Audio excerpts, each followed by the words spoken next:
All right, boys, it's game day. Let's go. Let's go. Big game. Got a big game today. My package has arrived. Oh, sweet. Nice. Score! Great win, fellas. What game's next? G-Men are having a great year. Let's go Blue! Here we go. Prime time football. Texans, Dolphins. Let's do this. Yes! Review. Yes! Yes! Heartland Flags. Every sport, every team, every flag. Every team? That's right. Fine. I'll get a Washington flag too. Find your flag and so much more with fast, free shipping. Heartlandflags.com. Every sport, every team, every flag. Almost. Loyal sons forever true. Go Cyclones. Success in farming is all about precision and efficiency, ensuring every seed, every drop of water, every nutrient and treatment counts. Terraplex Ag is helping farmers all over Iowa and the Midwest do just that. With precision ag drone technology and support from Terraplex, you'll boost your productivity and make timely and informed decisions, all while reducing your costs and increasing your profit. It's time to revolutionize your farming. Harvest the benefits with Terraplex Ag. Visit TerraplexAg.com. From the Channel Seed Studios, Nick Osen and Jake Brend talk all things Big 12. This is Firmly Entrenched, powered by Heartland Flags and Gifts. Every team, every sport, every flag. Almost. Here's Nick and Jake on Iowa Everywhere.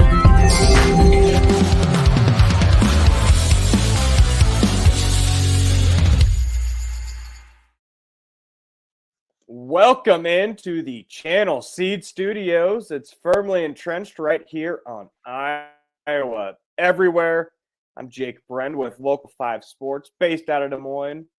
Joined out always by my good friend Nick Osen up in Madison. Osen, how you doing, my man? Jake, I'm doing great. You know, it's obviously a busy time, just kind of wrapped up National Signing Day earlier this week. And, you know, as we're headed into the holidays, which are always a great time, we'll get into that a little bit. Excited to talk about some bowl games and a little hoops today as well. Yeah, it is like the busiest day of the year for you, pretty much. I guess yesterday was. I can't even imagine. Yeah, that was, you know, we were talking before the show, obviously, about some long work days. And yeah, I was just kind of all over the place a little bit between Illinois and Wisconsin, churning out a bunch of stories. But it's a really fun day. You know, it's cool, obviously, for the schools to get some great players and obviously for these young athletes to kind of be able to, you know, fulfill their dreams and get ready for the next level. So it's pretty cool. Yeah, what a day, what a rewarding day. Today we're going to be previewing the Liberty Bowl. We won't have a show next week. Aiden and I will both be on the road during our normal scheduled day and then with bowl activities and all that stuff. We're just going to treat this week's show as the bowl preview, so it's going to be pretty evergreen if you want to wait to listen till your road to Memphis. Probably now's your cue to turn it off and save it for later, but we're still going to have some fun today. We'll also talk a little hoops at the end. The team has one more game tonight, but I can't imagine many things will change after a matchup with Eastern Illinois. But before we get into sports, we got to do some housekeeping. So I was in Colorado this whole last week. I was in Denver a couple days with some friends. Then we went up to the mountains a few different days. And when we were in the mountains, we stayed in a hotel room.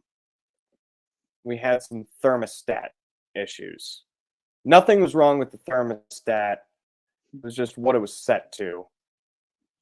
Nick, I want you to guess which side you think that I was on. So it was set at a certain number and you didn't like that number. I'm going to say that it was set. Where are you, Colorado? Maybe way too low? Oh no. Oh no. So on Friday night, I wake up at 4 in the morning, just drenched in sweat. And I see the thermostat not only is set to heat, which is already a war crime, it's set to 72.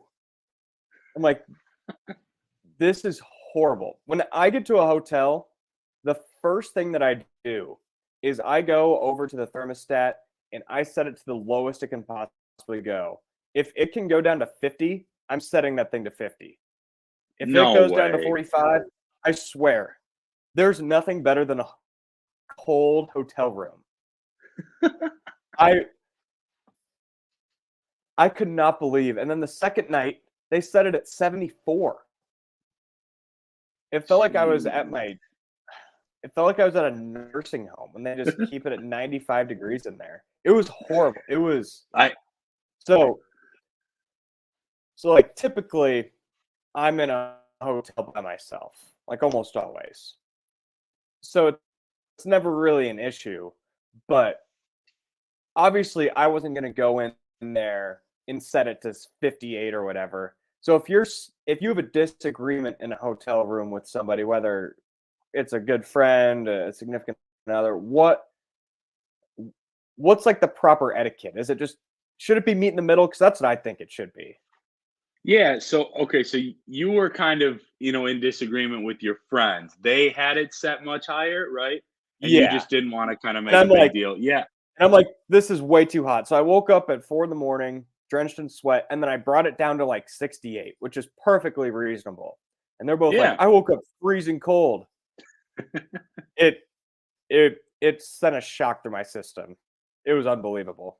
Yeah, I think that's kind of the way to go about it. Though I'm a little surprised because I like it, a little bit cooler, but dude, if you're getting into the 50s, like that is actually really cold just for a normal room, especially at this time of year. But yeah, 72, I mean, I certainly wouldn't have it that high. 74, yeah, you're getting toward kind of like grandparents' houses, or what did you say, nursing home type feel. Those are generally obviously warmer, but for the most part, I'm with you. Not quite to that extreme, but yeah, I'm with you on that. So my dad's house, it's really old, like over 100 years old, and uh the furnace is like a physical, I don't know, 3 by 4 foot big furnace that's just connected to the wall. And during the winter, there's no turning it off. Like it's just automatic. So my room would get so hot. So it doesn't matter if it was like -5 degrees out, my window's wide open at night and it's blowing cold air in, and it would cause like a tornado with the differing and heat and cool. But we won't talk about that much more. I just had to get that off my chest. No, it was worth it. I'll be in a hotel this week in Memphis, Orlando by myself, and you can bet when I walk in there, let's get that sucker down to 55. Hopefully, No way. I'll settle for 60. I'll post it on Twitter. I'll bring a thermostat, and I'll prove how cold it is in there. Yeah. But if you're getting into the 50s, send out the picture. I don't buy that one.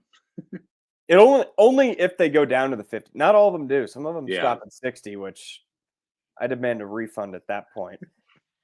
Let's move to bowl games. We'll close with our holiday plans. How's Okay. that sound?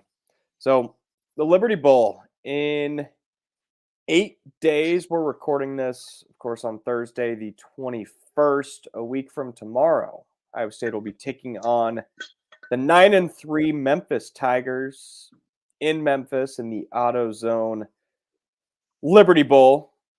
And I'm just going to give like a 2-minute kind of just brief rundown of who Memphis is after doing some research, watching tape. So they are, I would say, on the second tier of the American. They finished 4th. Their only 2 losses in conference were to the 2 teams that played in the conference title game. And then their 3rd loss was to Missouri, who, of course, is really good playing in a New Year's Six Bowl. So no bad losses, but no crazy wins. Their best win was probably Boise State. But this team puts up a lot of points. Mm-hmm.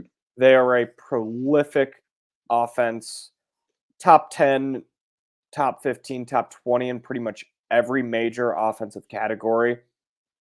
On top of that, they've got a really experienced 3-year starting quarterback as a junior by the name of Seth Hennigan.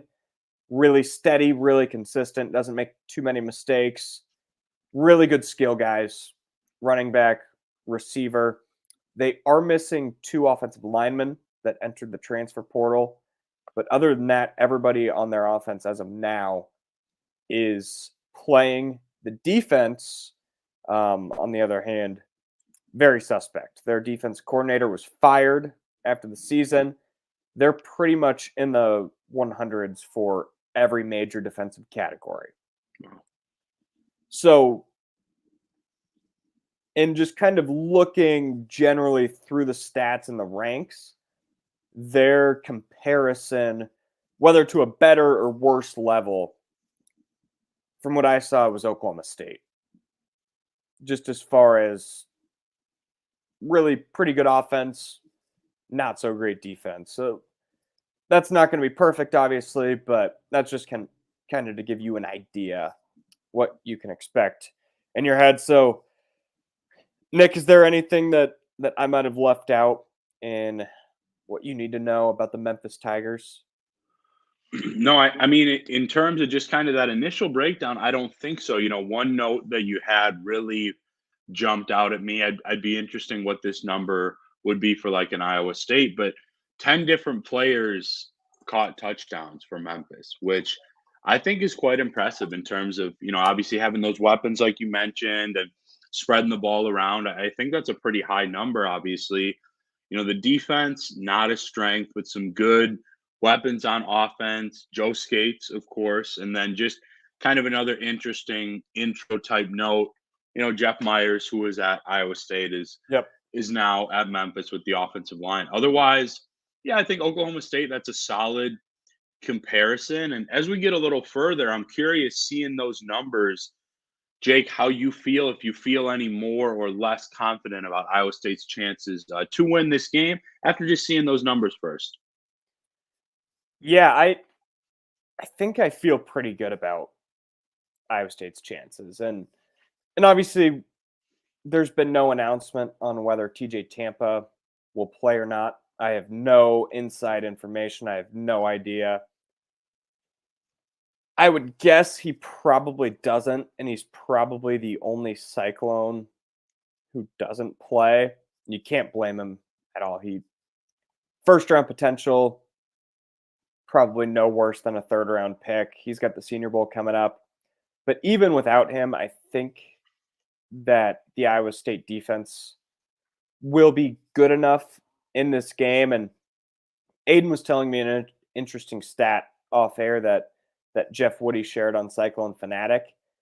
Memphis has only scored less than 30 points 3 times this season. They're 1-2 in those games. Mm-hmm. So they've gotten into a lot of shootouts, and they've won pretty much all of those games. They only lost one of their shootouts. So if this is a game that's played in that like 30 to 20 range, I think Iowa State will win. If this somehow gets up in the 40s, which I know bowl games can get really, really weird, then who knows? But as we said, the Memphis defense is terrible. The stats don't really do it justice. I pretty much watched the condensed highlights of all their games over the last couple days. They give up so many big plays, especially over the middle. I want to say a game against, I should have wrote it down who they're playing. Let me look at their schedule quick. A game against Charlotte. The Charlotte tight end did one of the shallow crosser routes that Iowa State has loved to do with Ben Bramer. Almost went for like a 45-yard touchdown. I would imagine that Nate Scheelhaus saw that play and that there is a ton of opportunity for Rocco Beck to utilize his weapons. And on top of that, their run defense is also awful. They were giving up huge runs and just getting gashed with really no point of attack up front. Yeah, I think that, just to hit on the Tampa note quickly, obviously they'd miss him. I mean, the best player on the entire team, Totally. but you're right. I think Iowa State's defense is good enough, deep enough as a whole. Even if there's maybe a little extra focus on the safeties in a game like that, to definitely take care of things. I'll be curious if he doesn't. I think that it's one that you can't really go wrong if you're TJ Tampa. Obviously, unless there were an injury to happen or something, which obviously you very much don't want. I'm really not sure. Obviously I don't have inside info on it. I think the pros would be, one more chance, obviously, with your team, and maybe something like that can boost your stock even higher. But you made a great point with the Senior Bowl. And as for kind of Iowa State's offense, I had a similar note. I think that Bramer will get some good focus. I see this being a pretty big Jalen Noel game, because he's kind of that multi-dimensional weapon where if you get it to him, whether it's deep or kind of some of those shorter gains, with his speed and agility, he can turn those into massive plays.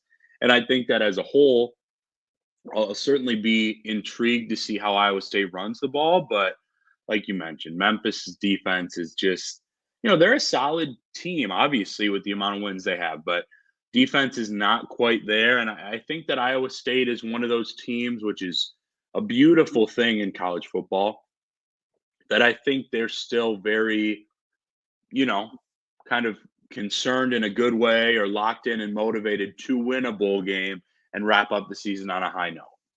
Yeah, let me go back to Jalen Noel and even Higgins to a lesser extent. In those games, I saw them get beat deep a little bit, but that wasn't really like the main thing that was completely killing them. It was a lot of the 15-yard post route that a guy caught with nobody within 5 yards of him, breaks one tackle, scores a 60-yard touchdown, which is pretty much exactly what we saw Jalen Noel do in Manhattan. Yeah. So those opportunities will certainly be there. Obviously, Rocco is going to need to play like he did really down October, November of the season. And he's got to hit those open guys. And it goes without saying, but Iowa State can't. I don't think Iowa State can just come out there and play this game like they did at Ohio. I know they're way past that. That feels so long ago. But they can't just go out there and, even though they probably have an advantage in the trenches, I still think, like we've been saying all year long, you've got to spread the floor, spread the field. I'm already in basketball mood. Spread the field, get it to your weapons, see what they can do, and see if you can put up a lot of points. Yeah, I'm totally with you. I kind of wrote that this feels like it could be the Rocco show again to me, even though Iowa State can obviously run the ball. They've got some legit potential stars back there, as we've seen, and I know we've talked about a lot, but it just kind of feels like, whether it's the numbers he has put up, we're talking about Rocco, or kind of some of the accolades that he's gotten, whether it's Big 12, whether it was with 247 Sports, some of those areas. I just think he's going to kind of put a bow on what's been a really, really impressive year. And I don't really see a way that Iowa State does lose this game. They're not going to get blown out. And I don't really see a way that they lose unless, like you alluded to, Jake, they play a little bit more, maybe conservative, or like they did early in the season. But I just think there's several games, weeks, months past that. And that's why, I haven't checked if the line changed recently in the last 4 or 5 days, but I'd be pretty confident in the Cyclones going into this one. And I'm sure, even though it's obviously basically a home game, that the Cyclones will be traveling well for this game too. Yeah, let's pause the bull trip. Thank our friends from Heartland Flags and Gifts. It's 4 days from Christmas, people. Hopefully you already got your presents. if you didn't, you've got some time today, tomorrow. Make a trip down to 3719 Southwest 9th and go get yourself, or no, don't get yourself a Heartland flag this time of year. Go get someone in your life a Heartland flag, and hopefully that person that you're getting a flag for is smart enough and loves you that they also got you a Heartland flag, and it can be just a great little Christmas exchange between your favorite teams and all your favorite sports. And fly those flags down to Memphis, fly them proud and fly them high. Free shipping anywhere in the U.S. Or, of course, you can go in-store at 3719 Southwest 9th. HeartlandFlags.com is where you can order. So the home field advantage, it's unique, but not that unique because Iowa State already faced this back in 2017 when Memphis was led by now Florida State head coach Mike Norvell. So I was watching the Boise State game, which was a game back in September or early October, I believe. And as they're running out of the tunnel, the announcer, she didn't give a specific time period, but she just said, over the past few years, Memphis has the 4th best home field advantage in all of college football. And then I looked at their schedule. All 3 of their losses came at home. So just the perfect announcer's jinx.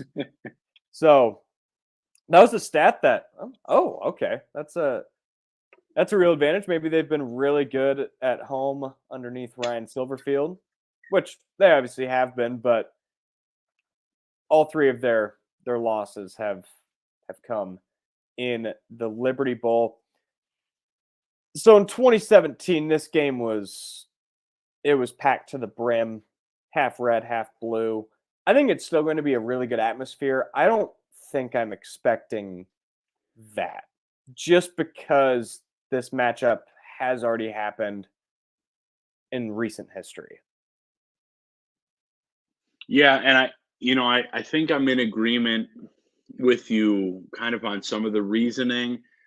I kind of wish, I mean, it's not like it's on a terrible day or anything, but I wish that there was maybe, a day or two more for kind of that breathing time between the holidays. Maybe more fans could get out there. But I mean, I don't know how many the stadium holds, but I certainly expect it to be fairly close again to that, Jake. One of my favorite things, about my time there and about Iowa State is just the sheer passion of the fans.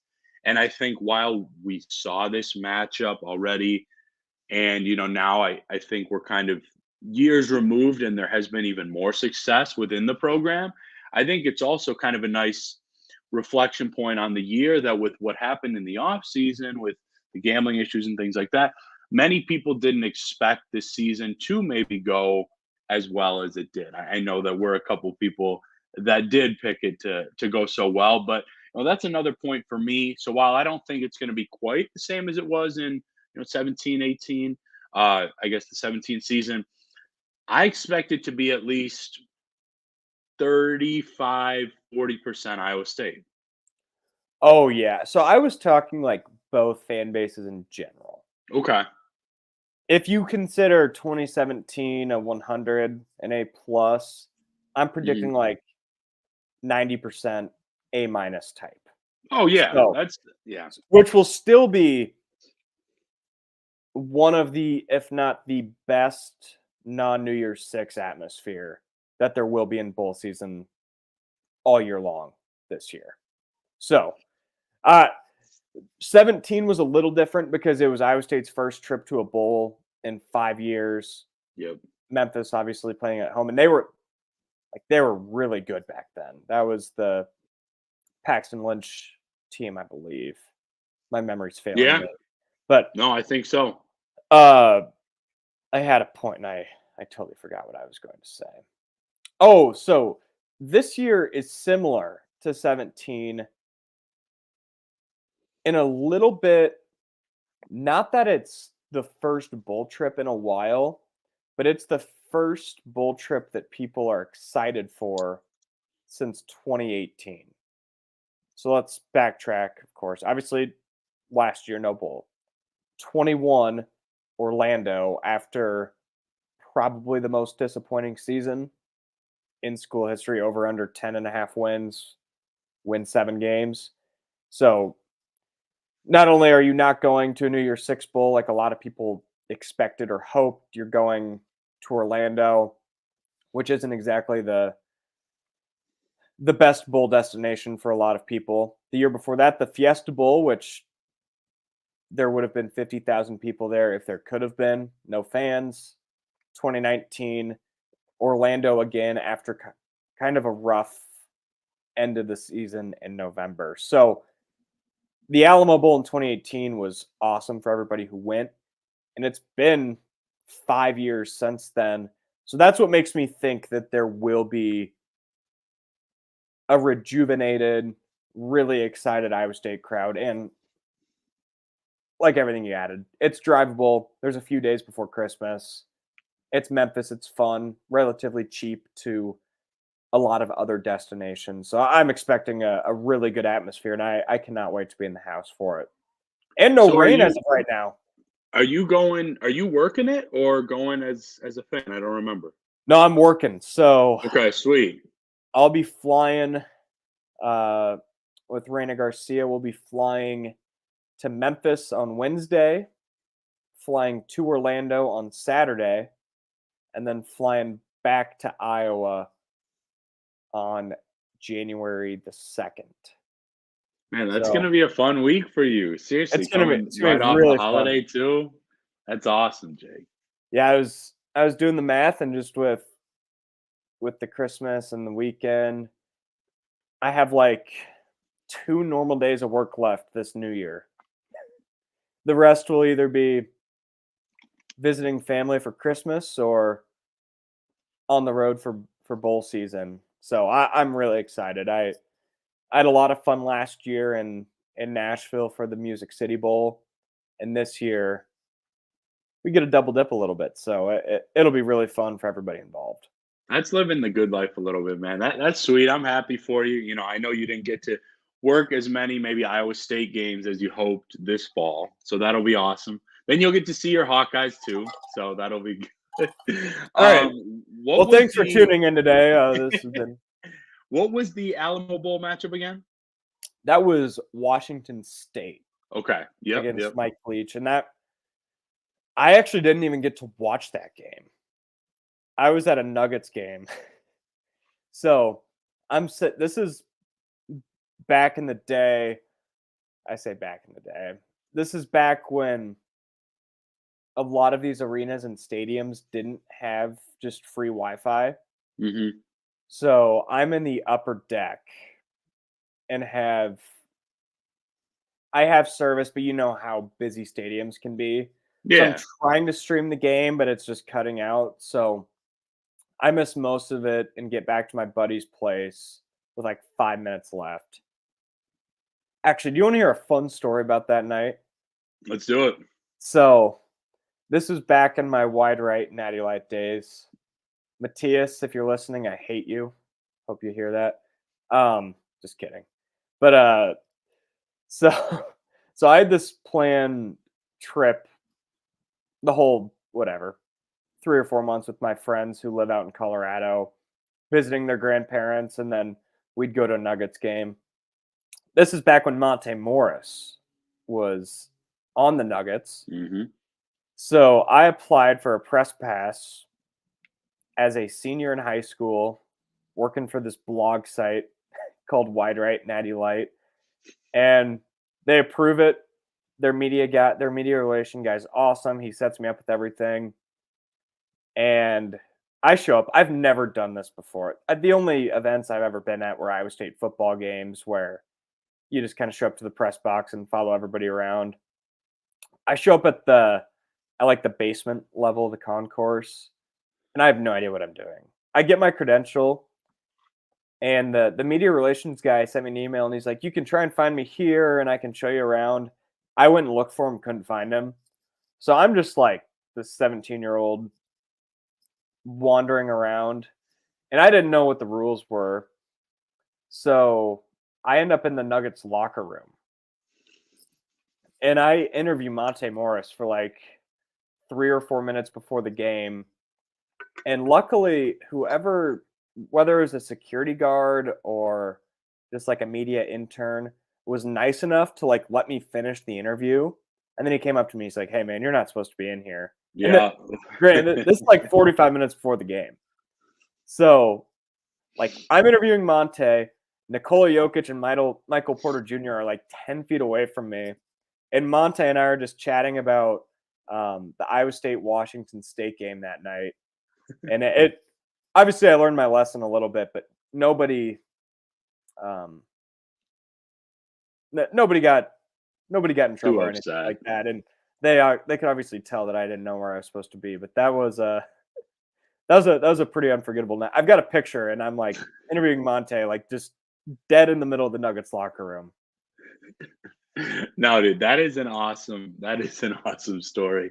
I've got a couple similar to that with NBA locker rooms, kind of when we were just too young and nobody said what you aren't supposed to do in terms of interview timing. No, dude, that is awesome, and it's kind of a cool connection point to Iowa State football there as well. Yeah, and then I saw Monte when he was back a year ago. He was back for his camp, and I think he threw out a first pitch at an ICubs game, and I ran into him at Fong's. And I'm like, "Hey, man, thanks for taking the time to talk to this 17-year-old when you probably just wanted to go get up some pull-up jumpers." So shout out Monte Morris. I hope he gets healthy soon. He hasn't been able to play at all this year for the Pistons, so hopefully he gets healthy. So how about we just get into some predictions for the game? I think we've covered enough of the X's and O's. I'll let you go first, Nick. Yeah, man, that was an awesome story. I'm pretty confident, like I said, I see high scoring game. Obviously, that's not, a crazy statement by any means. Not expected to be snowy like it was in Manhattan, but I do see kind of a similarly paced game. I think it's going to be the Rocco show. I think he throws for probably 260, 270, and 3 scores. And I've got Iowa State winning. Yeah, I don't even know what the over-under is, but a pretty high-scoring game. Give me 38 to 31 Cyclones. Yeah, if I had some blind betting advice, it would just be take the over. I think that's through everything I've read, watched, that seems like the safest bet. And I think what I love about this matchup is Iowa State, of course, is going to be one of the most motivated bowl teams. They're not like some of these lower level SEC schools or Big Ten schools that have nothing to play for, have had half their starters enter the portal. Iowa State has pretty much kept their entire team intact, at least in the 2 deep. And it's a springboard into next season. A win or a loss in an exhibition game in Memphis isn't going to have really any outcome on any results next season. But a win that leaves a taste in the mouth that tastes good does so much for morale. It does so much just for excitement around the program. Falls into spring ball. So I think Iowa State will be a hungry team, and it's a lot of young dudes that love playing football, and that's pretty clear. That really, really came out in Manhattan. I think we'll see that. But on the flip side, Memphis isn't this extremely depleted team that doesn't want to be there. They're playing in front of their home fans in their hometown. They're going to be motivated. Obviously, not many people in the program were around back in 2017, but I'd imagine that the program didn't love really like having their own city taken over by another fan base. So it's a really fascinating bowl matchup that has more storylines than just these two teams were picked to play against each other. And I appreciate that from a media perspective because it gives us something to talk about opposed to, I mean, what a lot of Iowa fans and media members are dealing with and talking about a Tennessee team that's going to miss 10 starters or whatever. So for my prediction, I think that this has the chance to be a BYU style win. Okay. I'm not going to make that prediction, but I think it's more likely that Iowa State wins this game like 45-20 than it is they win it 20-17. So I'm going to go in the middle kind of with you, and I'm going to pick Iowa State to win this one 38-23. And I think it'll just be a game where Iowa State's clearly just better. I mean, better, but also better up front. And that will probably offset the skill positions a little bit. Because Memphis, I mean, this Rock Taylor guy looks like a legit potential NFL. And same with their running back, Blake Watson. So they've got skill guys that can be Power 5 level players. But I do think that over the course of the game, Iowa State will win in the trenches. And their defense, of course, will be a huge step up from Memphis. And that'll lead to a 38-23 Iowa State win. And then Chris Williams will sing William Hung at Jerry the King Lawler's basement in celebration. And it'll be incredible. You'll be there? I think so. I got a 6 a.m. flight the day after the game. So yeah, we'll see how I'm feeling after all the work's done from the day. It's going to be a fun trip, but we've got, similar predictions. I think you got the margin a little bit larger, but around, high 30s for Iowa State. I like that a lot. And obviously, this is kind of our holiday send-off. So before we get into plans, just a few notes on the Hoops team, who has been rolling a little bit since we kind of not since our last show, but since we last delved in a lot. And that was kind of around the Iowa game. I've been able to watch a couple of the recent games. Obviously, I like that team and just being able to prepare for the show. It hasn't really overlapped at all with the Badgers. So just a few notes I've seen. I think the team really knows and understands its identity at this point. Obviously, the staff and TJ are still defense first, but I think that there's just a little bit more, whether it's kind of going up in transition or the terrific guard play. I think it's just defense, trust Taman and Gilbert at the top of the key. Obviously, Gilbert can drive a lot and feed the post. And that's one thing that I really liked. I think it was a little bit in the Iowa game and then certainly over this past weekend. I know we've talked about Rob Jones kind of at length, and I think Trey King's efficiency for the most part has been really impressive too. So from what I've seen, I think they're at that point where they kind of know what is best. Obviously, Omaha Blue got some time. Milan has been terrific as a shooter, as an overall player. Pav and Curtis Jones are kind of getting some more moments off the bench. I know that Jones had a really good shooting day recently. And I think just as a whole, it's been a little bit more of the team that we expected these last couple of weeks. Obviously, things are going to take a major jump in about 9-10 days with kind of the start of conference play and just actually no, depth. They've got like almost 15 days before a Big 12 team. So they'll play another cupcake on New Year's Eve, and then it's at Oklahoma the 6th. Houston comes to town the 9th. And oh boy, that's a start. Obviously, Oklahoma lost last night, their first loss of the season at home to North Carolina. And then we know who Houston is. So, Cyclone fans, before you get into conference play, don't get nervous. Just drink a glass of Steeple Ridge bourbon. Remember that this team is good. Like, no doubt. This team is good. They're really talented. The most talented team that Coach Otz has played. Has had.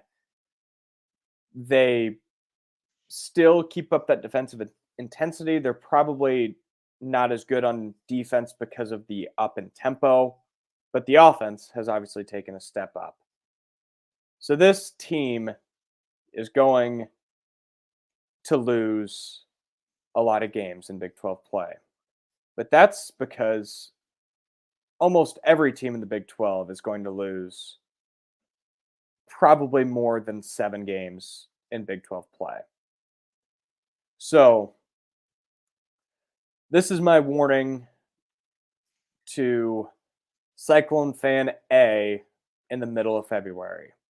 Before you go on Twitter and freak out about what's wrong with the team, just pour yourself a nice glass of Steeple Ridge bourbon from Lonely Oak Distillery. Before that, go and ask your favorite liquor store, your grocery store, if they can get it for you. And remember, you know what? Sometimes it's hard to win on the road at Texas or at Baylor because the Big 12 is ridiculous this year. Especially the first 9-game stretch is going to be crazy. And my kind of long-term prediction with this team is I think this will go back to kind of the Hoiberg days where nearly unbeatable at home. I think they'll go 8-1, 9-0, 7-2 at home in Big 12 play. But they might only win 1 or 2 road games with how the schedule's shaping up. And those road games might come, I think, in the last 2 road games of the year. Because I know one of them is Central Florida, and then I believe they close the season at K-State. And K-State very well might be one of Iowa State's easiest road games. So, long story short, the Big 12 is a gauntlet. And Iowa State's going to need Hassan Ward to come back. And this is something that I was thinking about just yesterday. When Ward comes back, do you think they just keep Rob in the starting lineup and bring Ward off the bench? I think for as well as Rob has played, it might be hard to kind of pull him from the starting lineup. Though I don't think you can go wrong as long as both players, I mean, they're both really hard workers and kind of continue to love and accept their roles, which I definitely foresee. I do think, yeah, Hassan Ward, his length, defensive intensity, I think that'll be really good to see when he comes back. And, you know, kind of regardless of the exact schedule, my lead in was just more so, like you said, things are going to get ramped up and quickly. I don't think Oklahoma, I know they lost to North Carolina. I don't think they're a top 10 team, but they are good and they're vastly improved. So I think, And yeah. And that's a place that Iowa State has really struggled, like, for a long time. Yeah. That's a hard place to win.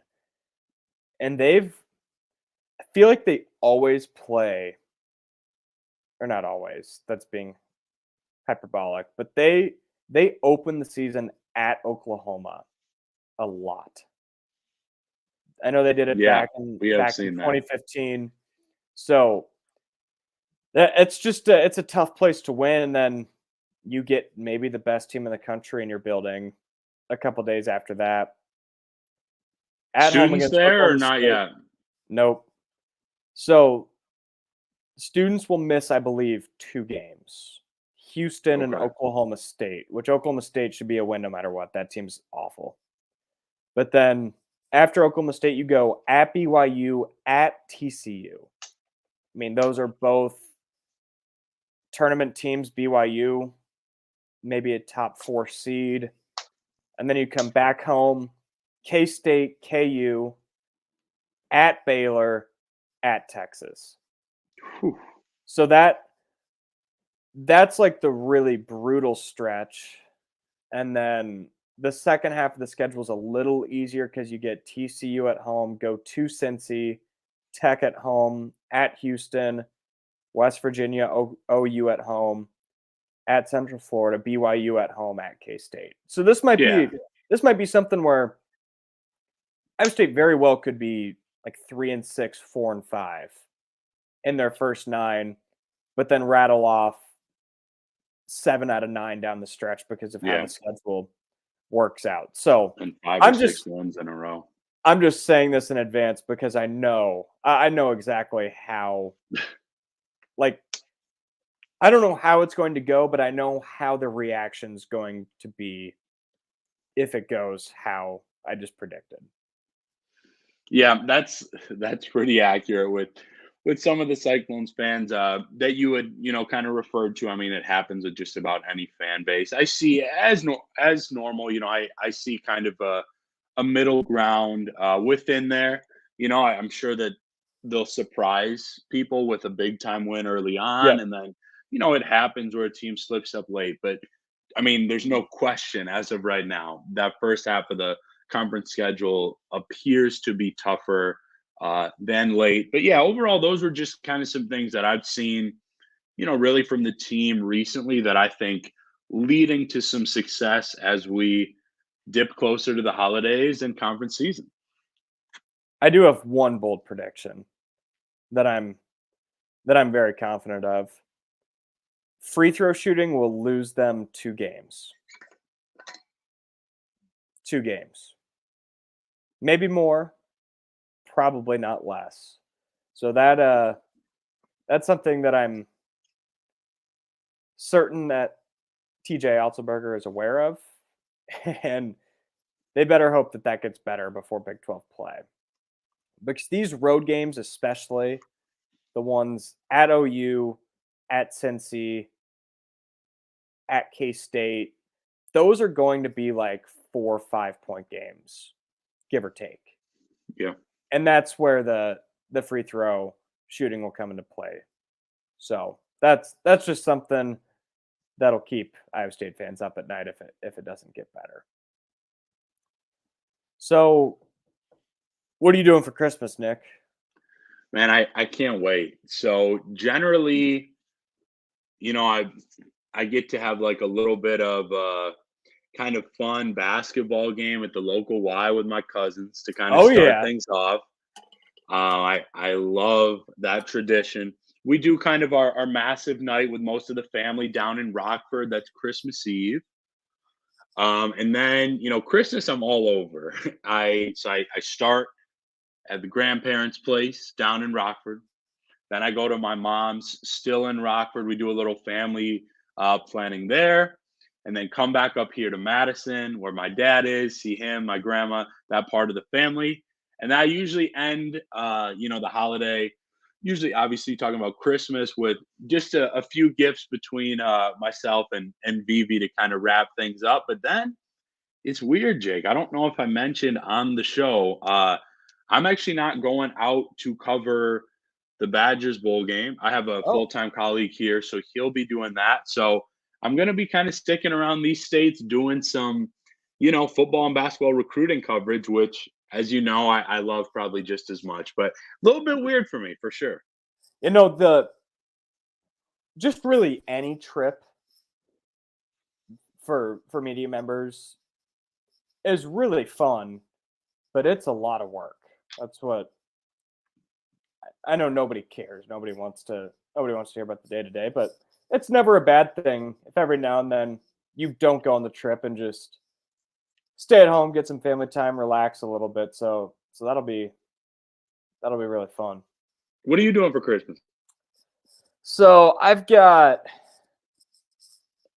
a Christmas on Friday, a Christmas on Saturday. So on Friday, it'll be my dad's girlfriend's parents, just in the metro. Mm-hmm. Saturday, I'll head over to Iowa City for my grandparents, my mom's parents. Sunday, will be Christmas Eve service at church, and then I got to work. That's like really the only day. That's like the only day I've got to work Christmas weekend, which I'll take that trade-off. So a lot of NFL that day. So that'll be really what the sports coverage consists of. And then Monday, I'm off work. So I'll do morning at my mom's, afternoon at my dad's, and then just do nothing but watch hoops and football all day. And then one full day before heading out to bowl season. Man, that like your Christmas sounds awesome. I love mine, but just kind of the vibes of seeing the family and then getting to just sit and watch some sports for fun. That sounds truly awesome. As you know, for people that are just listening, I got a big smile on my face for my guy Jake. You know, we've been grinding with our obviously full-time jobs and stuff, and it's always nice in this business to just get to relax and watch a little sports for fun too.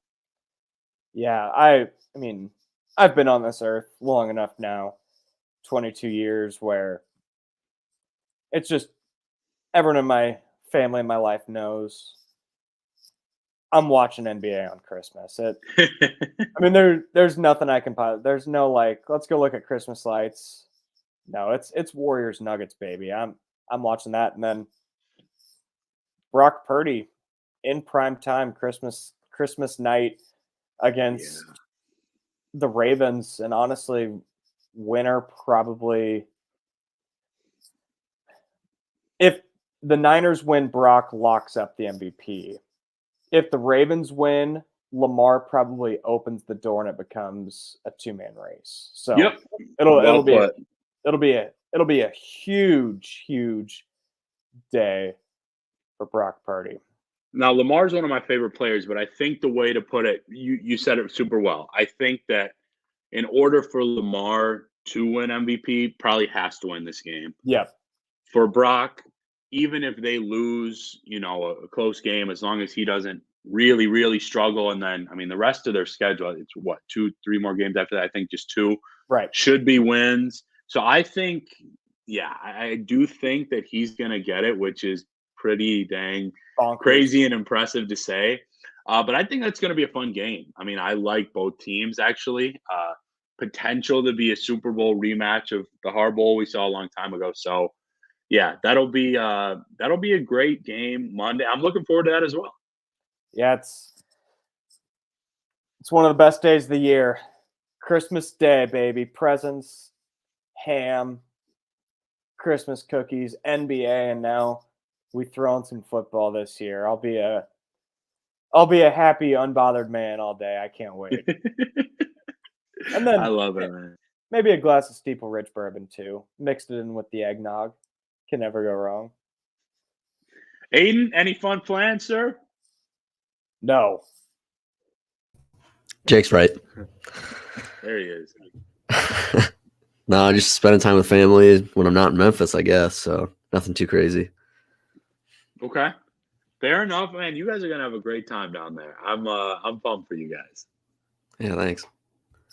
Aiden, we're eating barbecue every meal. Every single meal. That's my plan. Yeah. I'm also on the lookout for Mechanical good. Bull, so should be a fun time. What? Is that your intern job? That's what Grant Mahoney and Jeff Woody decided. That's how I graduated from being an intern to being not an intern. What day do you officially start full time?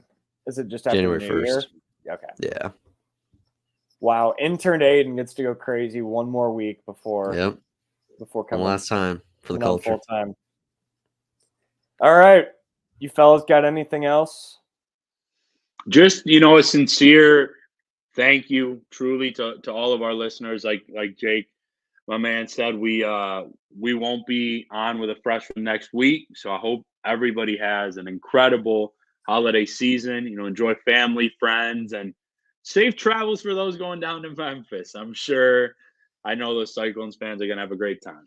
And we're going to be super active on social media. So go follow Iowa everywhere. Twitter, TikTok, all that fun stuff.